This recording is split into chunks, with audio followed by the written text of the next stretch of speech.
It's easy to feel overwhelmed and hopeless or really afraid for our kids. And I think that there really is hope to be found in Jesus. Hey everybody, I'm Lindsay and welcome to the Find and Follow podcast, where our goal is to help you engage your faith outside of Sunday.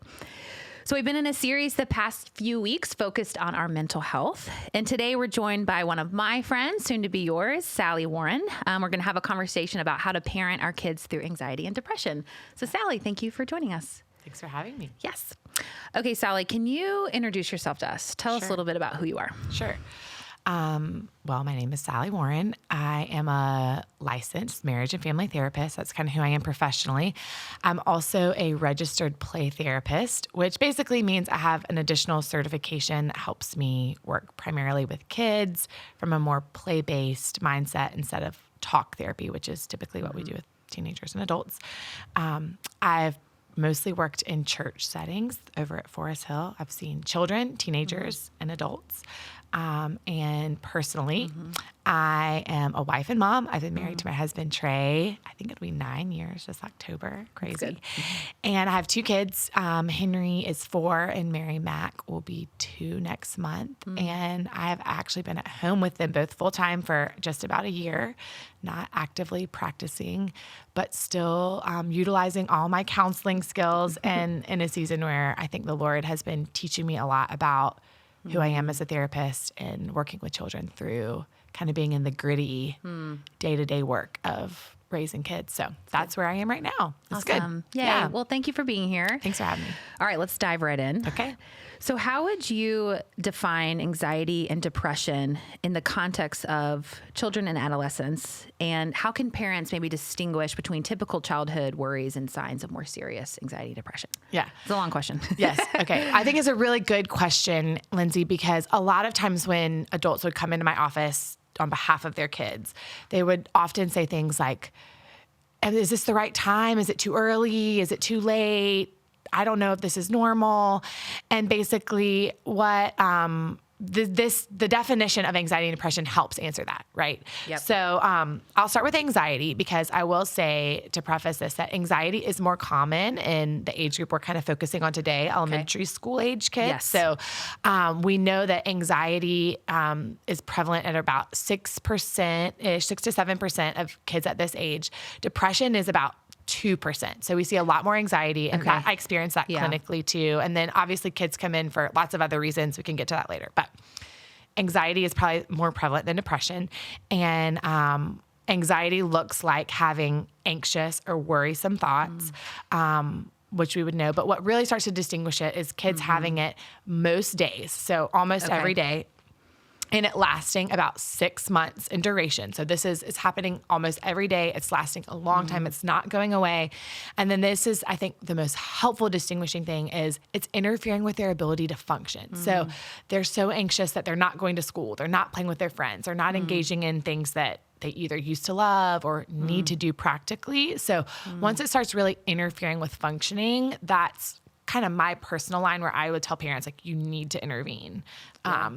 And that's when we would call it something more diagnosable. So that's kind of anxiety. And then the other thing I would say about anxiety, and you can slim me down if I'm being too clinical here. No, this is great. Okay. This is great. Is there's a couple of different kinds. So we have basically what we call generalized anxiety, which is I'm kind of anxious about lots of different things. And then kids at this age also tend to struggle with more specific types of anxiety. So separation anxiety would be a big one. That's a little bit self-explanatory, issues separating from mom and dad, or like phobia. So being afraid of something really specific. A more common one I've seen clinically is fear of vomiting, fear of snakes, fear of medical stuff like shots or something like that. So there's different kinds of anxiety, but it would still fall into that. It needs to be happening for about 6 months, making them anxious very often, interfering with their ability to function. Yeah, that's good. I know every child is different, so I don't want to make a generalization, but how would a parent see that their child is anxious? Like, is a child articulating it, or is there maybe common behavior? Like, are they withdrawing, or maybe they're articulating like, hey, I feel nervous about that, And so for the kid that age, like what's typical? Yep, I think it depends. So some kids are going to be better at verbalizing it than others. At this age group, they have some verbal capacity to say, I'm worried, or I don't want to do that, or I'm scared. So obviously comments like that would be, indicators.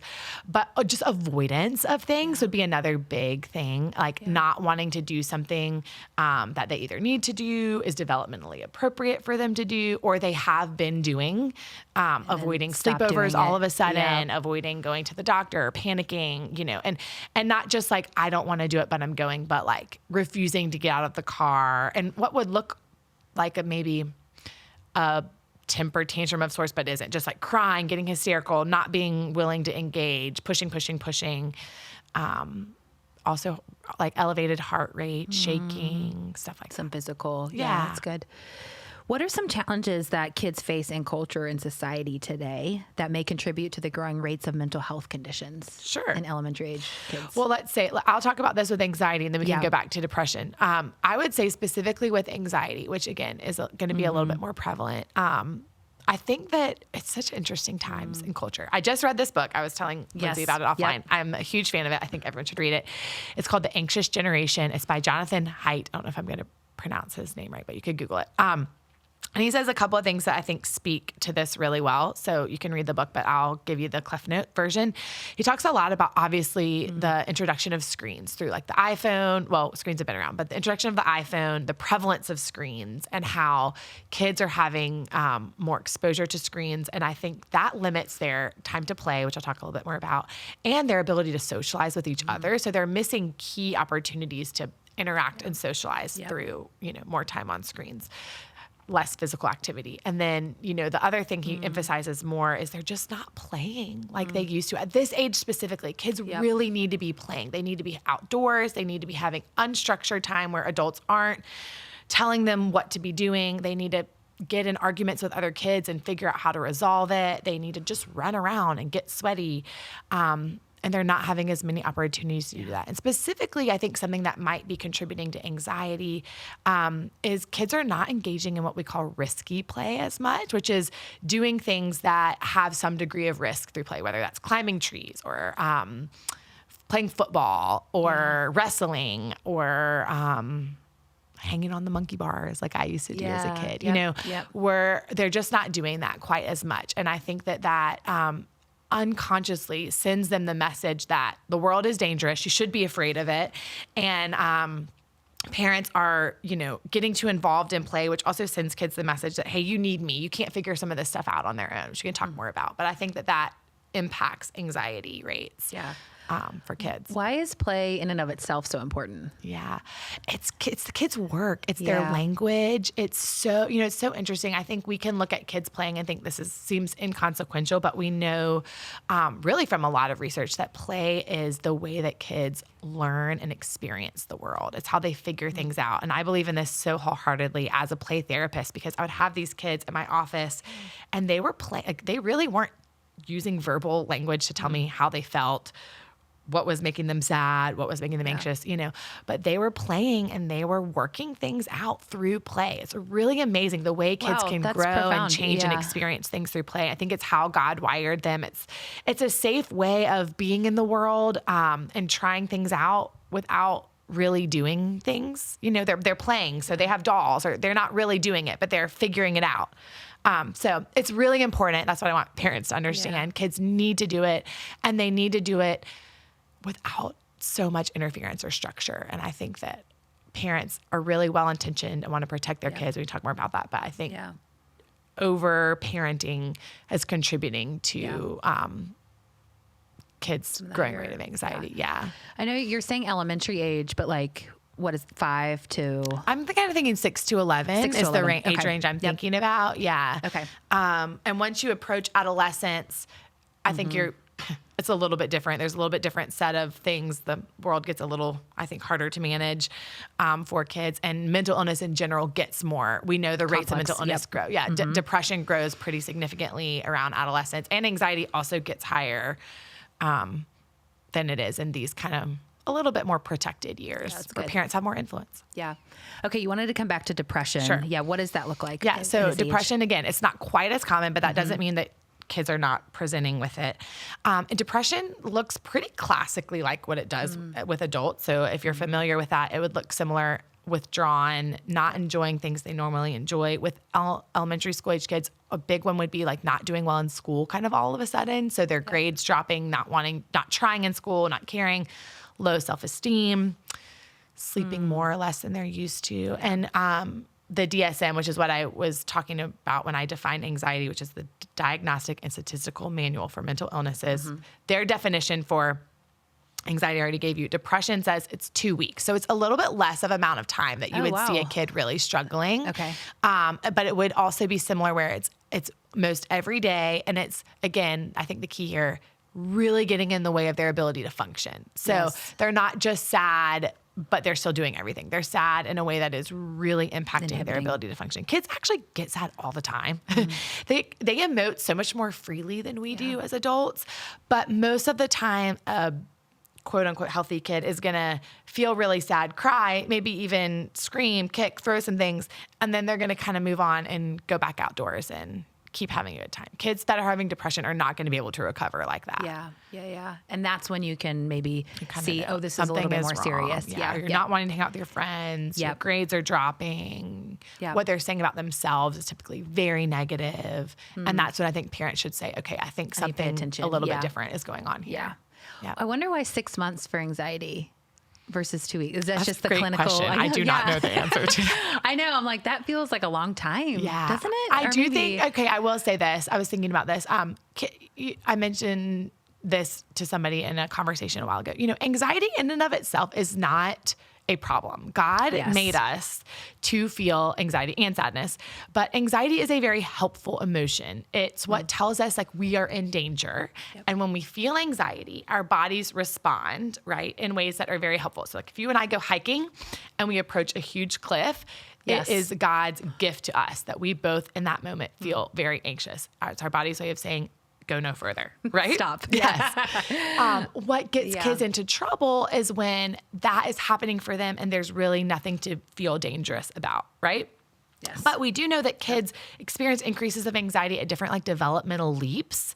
So part of what makes kids anxious in ways that they sometimes have to work through is just kind of understanding the world a little bit more. One way I've seen that happen a lot is the understanding of death. So just the developmental understanding of the permanence of death can increase kids' anxiety for a season while they realize, oh, this is scary and hard. And that is true, right? So they do sometimes have to resolve that and experience an increased fear of their loved ones dying, especially if a dog or a family member has recently died.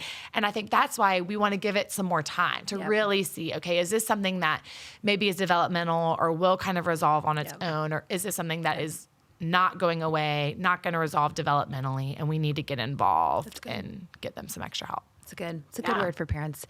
Okay, so you've touched on this a little bit, Sally, but really want to kind of unpack, like, what are ways that parents may be unknowingly contributing to the problem? Yeah, so, kind of reiterating, and I say this with so much tenderness because I am a mom right now, and I know how hard it is, especially at this age where our kids are innocent. We want to protect them.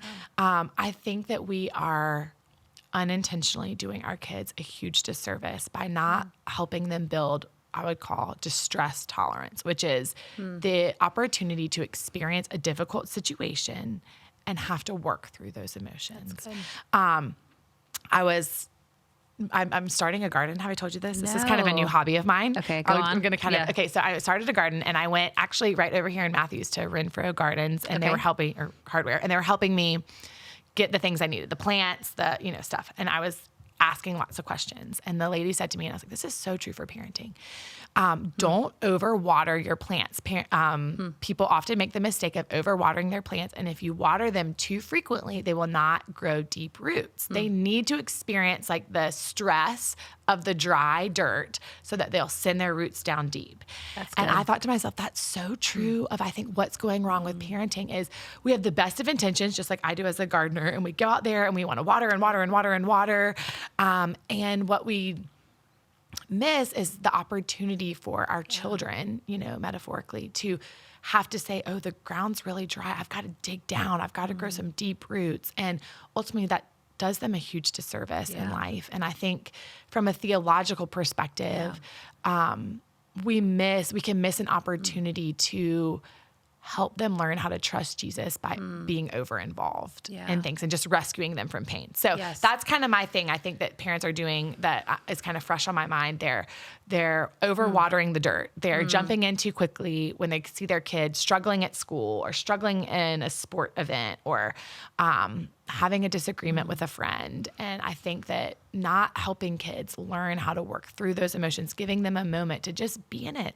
The world is hard sometimes. And I think we do kids a disservice when we don't let them have to experience that and learn how to move through it. Yeah. I can imagine, I'm not a parent, but I can imagine that comes from a place of love and protection, right? Yes. It's like, I don't want you to experience this pain because life is hard and I don't want you to experience pain.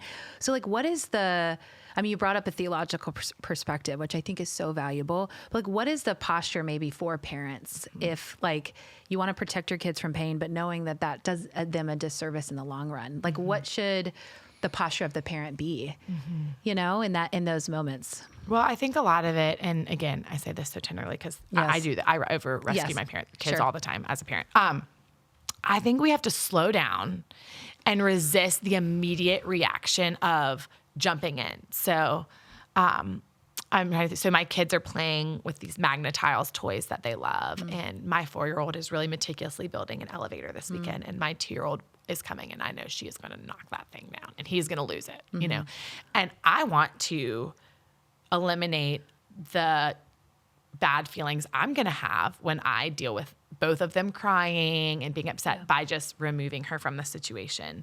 What probably my son really needs is to learn how to deal with a tower that falls down. That's so right. good. Yes. And so resisting the urge and kind of saying to myself, is this really about me? Not wanting to have to manage the intensity of the emotions and is there an opportunity here for him to grow and experience that? And I think if we can slow down and resist impulsive moments where we want to intervene that are really about our own anxiety and ask some good questions about what's really the most helpful thing for our kids, then we can make some better decisions. That doesn't mean we don't always intervene, of course, but I think it helps us do it a little bit more thoughtfully and not impulsively. Yeah, that's good.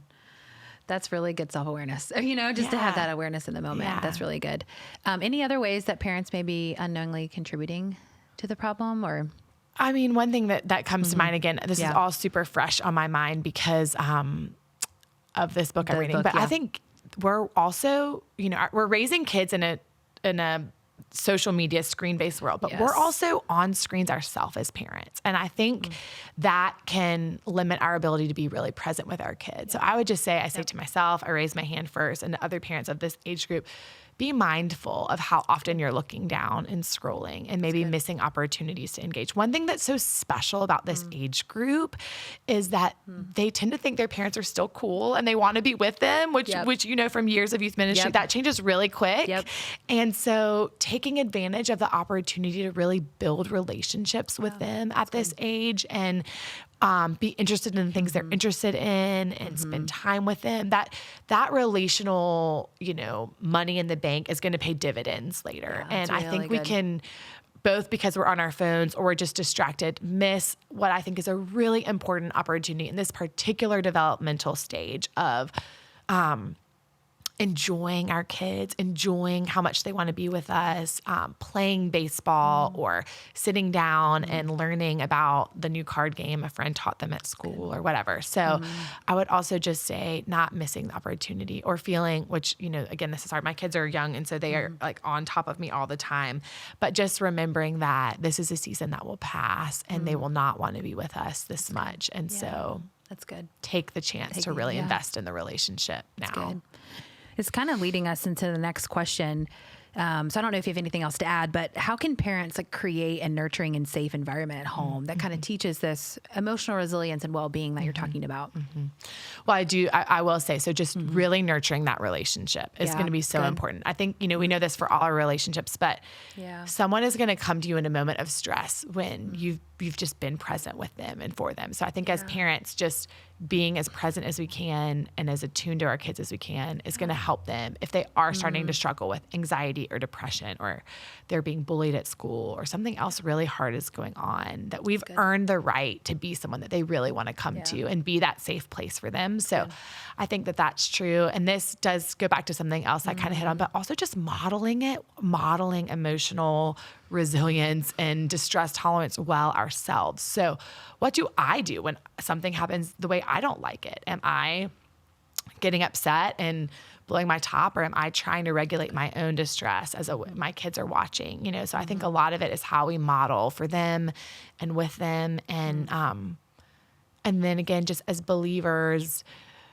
really trying to trust God with our kids, and with our own lives. And I think there's a really organic way that can happen and kind of flow into our kids in a way that they don't even really know we're teaching them. We're building them in them a theology of being in a broken world and of suffering and how to regulate our emotions well and all of that. So I think a lot of it is less, you just sit down and you need to teach your kids this formal thing, but just really paying attention to how we show up with our kids and for our kids. I love that. Yeah. I love that theological perspective of like, this is what the world is, and the world is hard and there's suffering, but there's hope, and I love the way you're saying like that we can model that, and we can communicate that in our homes. That's really good.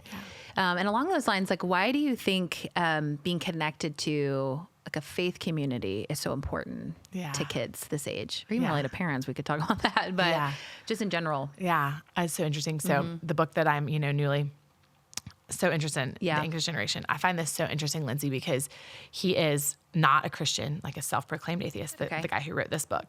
And the whole book is all research, which is part of why I love it. So it's not like I think this. It's like, this is what the research is really starting to show about what is going on in the mental health of kids and adolescents, because we know the rates are rising at rapid rates. And so what do we need to do to kind of course correct, basically? Yeah. And he specifically addresses the importance of spiritual communities and how kids are less involved in spiritual communities as a whole than ever before, which I think we all see, right?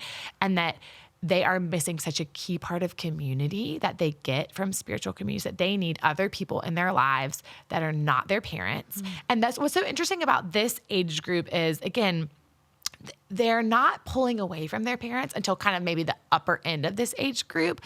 But if they still have these relationships, or they're involved in these places where they've seen youth leaders or the volunteers on a Sunday morning, then they're more inclined, as they start to pull away from their parents, to move towards a safe adult. Right, towards those safe adults. So they're building those relationships. They're learning who are other people that I can learn from, that I can trust.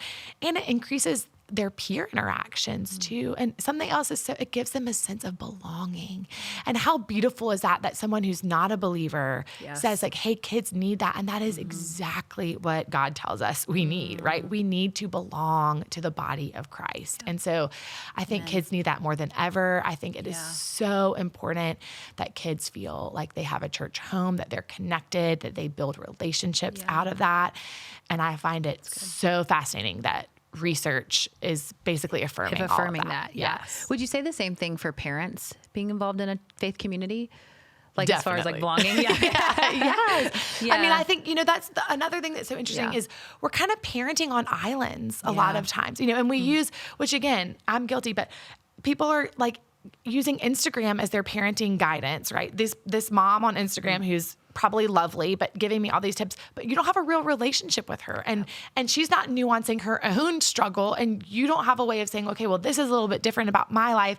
You just don't get nearly the benefit that you get from being in real relationships with real people who can know you and know your kids, and particularly, I think, show up for you when crisis does come knocking at your door, whether that's my child is struggling with mental health, or someone unexpectedly dies, or someone loses a job, or someone gets a cancer diagnosis. But communities like the church that have, a foundation of faith are going to be so important for parents and make them feel, I think, far less alone than they often do now. It's my job to figure out how to raise these kids. And that's just not really the biblical picture of parenting. You know, it's, you do it in the context of the body of Christ. And I think it does kids a huge service, but I certainly think parents can benefit and feel a lot less pressure. Yeah, that's really good. Sally, let's say like we have a parent listening or someone listening right now that's like, oh, I feel like my kid is in a mental health crisis. Like, I feel like my kid is really anxious. Like, what should they do if they feel like their kid is in that place? Yeah, this is a pretty easy question for me. They should go see a therapist. Go to counseling. Go to counseling. I say that. Yeah. It's easy for me because I believe in it so wholeheartedly. Yes. It's my job. I know so many people who care for children so well. But I do think, and the first step, which is maybe even a more helpful thing, is they should meet with someone themselves. Okay, so they should never just send their kid to somebody. All therapists wouldn't, but they should meet with someone, maybe even a couple of people, to try to figure out who's a good fit for my child, our situation. I would highly recommend, if they have a kid in this age range and certainly younger, they should see someone who maybe isn't a registered play therapist, although I love them, but has a specialty in seeing children. I think that's going to be important. But I think they should meet with one or a couple of people who maybe they can get trusted recommendations from, and then they should start to initiate care. I think the therapist can also help them figure out, do we need to involve other people, a psychiatrist, a pediatrician? There's lots of ways to cut the cake, and they can help, especially an overwhelmed parent who doesn't know what to do to help their kid really navigate that. So I think that is the best first step. And I think it just teaches a kid something so wonderful, which is it's okay to struggle. And there are people that we trust who can help you. I just think about what that's going to mean for them later in life when they remember, hey, when it was hard for me, my parents helped me get help, and there was hopefully no shame in it. And I healed through a trusted adult in my life. Really cool. And I hope kids that are struggling get to really experience that. That's good. That's good. Well, as we wrap up today, one final question. What words of encouragement or advice would you give to parents who are navigating their child's mental health journey? Yeah, I think, like, what do I need to hear? Yes, speak to yourself, which Sally. is good, you know, because I am a parent navigating this who also has a little bit of professional knowledge. But I think it's so scary to be trying to raise kids today. It feels like the world is more broken. There's more pain. There's more suffering. No one knows exactly how to fully navigate this whole screen iPhone thing that we can't fully avoid, right? So I think it's easy to feel overwhelmed and hopeless or really afraid for our kids. And I think that there really is hope to be found in Jesus. I think that going to Jesus for our hope, obviously for all parts of our life, but specifically in parenting, can ground us in such an important way that even if the world is broken, even if iPhones are distracting our kids, there is hope because of Jesus that we can help our kids when they're having a hard time, that we can help them regulate their emotions, that we can be brave enough to let them sit in some hard things and build some distress tolerance, that we can look at ourselves and think about maybe how we're intervening when we need to pull back and try to be healthy versions of ourselves. But all of that doesn't come from hope in really anything but Jesus, and trust in him, and really being able to trust him with our kids, that he loves them, that he cares for them, and that he's going to be with us in this ever-changing process of trying to love them well and develop them into people who know and impact this world for the Lord. So I would say that. And then on a really practical level, which is sometimes helpful, an encouragement I would say is there an opportunity that you can find, maybe this week or in the next couple of days, where you can let your child sit in a distressful emotion for a little while and just be with them in it. Let them struggle a little bit as an opportunity to learn how to regulate your own emotions in that, and to give your child the gift of learning how to struggle, learning how to experience some of the difficult emotions that we will all have to face in this world, and not making them do it alone, doing it with them. So that would be another, just kind of practical encouragement that I would have for parents. That's good. Well, Sally, thank you so much for being here. I really appreciate it. Would you pray? Just close our time together. Yeah. Lord, it's such a gift to raise children, and it's so hard we live in crazy times, and I thank you that we have hope in Jesus for ourselves as parents, as adults, any adults who love children. And we have such great hope to offer our kids that you have come and you have conquered all the hard things in this world, and you offer us all the things we need to have peace and joy in real and deep and meaningful ways in this world. So I pray for all the parents and all the adults who love children who listen to this podcast. And I just ask that you would give them an extra measure of courage to resist overwatering those little kiddos. And I pray that their roots would grow deep, their roots of faith, their roots of emotional maturity would just grow deep, and that you would grow them into people who know and love you. I pray just over the children's ministry at New City Church, Lord, that you would bless it, that you would bless all the people that volunteer and work and serve and show up on Sundays and at other times to be there. Lord, be with them. And I pray they would benefit from the gift of being in the body of Christ alongside each other. Thank you for the gift of church, the gift of being with each other in this crazy life. It's good to be with these people today. Thank you for the opportunity, Lord. In your precious name, amen. Amen. Thank you, Sally. And thank you all for listening. We'll see you next time.